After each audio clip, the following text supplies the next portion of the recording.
அப்படியே கண்ண மூடி கற்பனை செஞ்சு பாருங்க. சுத்தி கும்மிருட்டு, காடே அமைதியா இருக்கு. திடீர்னு ஒரு சத்தம். மலேசியாவுல இருக்கிற பஹாங் காடுகளுக்கு போனீங்கன்னா இந்த மரண பயத்தை நீங்க நிஜமாவே உணரலாம். இன்னைக்கு நம்ம பார்க்க போறது சாதாரண ஒரு தகவல் கிடையாது, உங்க ரத்தத்தையே உறைய வைக்க போற ஒரு உண்மை சம்பவம். இந்த மலேசிய காடுகளுக்குள்ள போற ஒவ்வொருத்தருக்கும் உள்ளூர் மக்கள் சொல்ற ஒரு முக்கியமான எச்சரிக்கை இருக்கு. அது என்ன தெரியுமா?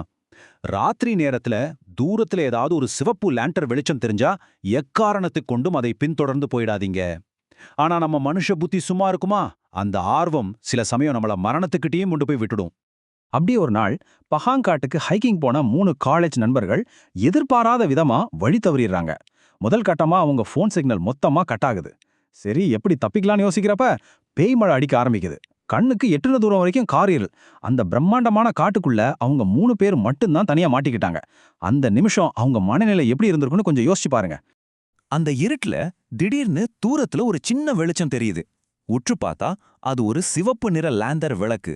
யாரோ இருக்காங்க, கண்டிப்பா நமக்கு உதவி கிடைக்கும்னு நம்பி அந்த வெளிச்சத்தை நோக்கி வேகமா நடக்க ஆரம்பிக்கிறாங்க.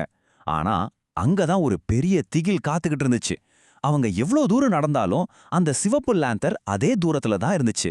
அவங்களால அந்த வெளிச்சத்தை 1 இன்ச் கூட நெருங்கவே முடியல. அப்படியே எல்லாமே நின்னுடுச்சு. கொட்டி தீர்த்த மழை சத்தம், காட்ட நிரப்பின சில்வண்டுகளோட சத்தம் எல்லாமே டக்குன்னு நின்னு காடு முழுக்க ஒரு மயான அமைதி. அப்போ அந்த இருட்டுக்குள்ளிருந்து ஒரு வயசான பாட்டியோட குரல் ரொம்ப கிசுகிசுப்பா கேக்குது. திரும்பி போங்க. இத கேட்டதும் 3 பேரும் பயத்துல அப்படியே உறைஞ்சு நின்னுட்டாங்க. இவ்ளோ நேரம் அவங்கள விட்டு விலகியே இருந்த அந்த சிவப்பு லேந்தர் இப்போ மெதுவா அவங்கள நோக்கி நகர ஆரம்பிக்குது. அந்த லேந்தர் வெளிச்சம் பக்கத்துல வந்ததும் அந்த விளக்க பிடிச்சுக்கிட்டு இருந்த உருவம் அவங்க கண்ணுக்கு தெரியுது. அது நம்ப முடியாத அளவுக்கு ரொம்ப உயரமான ஒரு கருப்பு உருவம்.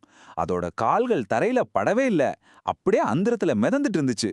அந்த வெளிச்சத்துல அதோட முகத்தை பார்த்தா முகம் முழுக்க கொடூரமா தையல் போடப்பட்ட தழும்புகள். அந்த உருவம் அவங்கள வெறிக்க பார்த்து ரொம்ப கோரமா ஒன்னு சிரிச்சுது பாருங்க. நினைச்சா இப்ப கூட எனக்கு கொலை நடுங்குது. அடுத்த ஒரு செகண்ட் என்ன நடந்துச்சுனே தெரியல. நண்பர்கள்ல ஒருத்தனை அந்த இருள் அப்படியே முழுங்கிடுச்சு. மாயமா மறைஞ்சிட்டான். இத பார்த்த மத்த 2 பேரும் அலறி அடிச்சுக்கிட்டு உசுர கையில புடிச்சுக்கிட்டு திரும்பி பார்க்காம ஓடி வந்துட்டாங்க. அடுத்த நாள் காலையில மீட்பு குழுவினர் அந்த காட்டுக்குள்ள போய் தேடி பார்த்தப்போ அங்க இருந்த சேத்துல அவங்களுக்கு கிடைச்சதே அந்த ஒற்றை சிவப்பு லேந்தர் மட்டும்தான். காணாம போன அந்த நண்பன் இன்னைக்கு வரைக்கும் கிடைக்கவே இல்ல. காடுகளோட மர்மங்களை நாம எப்போதுமே சாதாரணமா எடுத்துக்க கூடாதுங்கிறதுக்கு இது ஒரு பெரிய உதாரணம். இப்போ உங்ககிட்ட நான் ஒரு கேள்வி கேட்கறேன். ஒருவேளை நீங்க இப்படி ஒரு இருண்ட காட்டுக்குள்ள தனியா மாட்டிக்கிட்டு இருக்கீங்க, அப்போ தூரத்துல அந்த சிவப்பு லாந்தர் வெளிச்சத்தை நீங்க பார்த்தா நீங்க அதை பின்தொடர்ந்து போவீங்களா?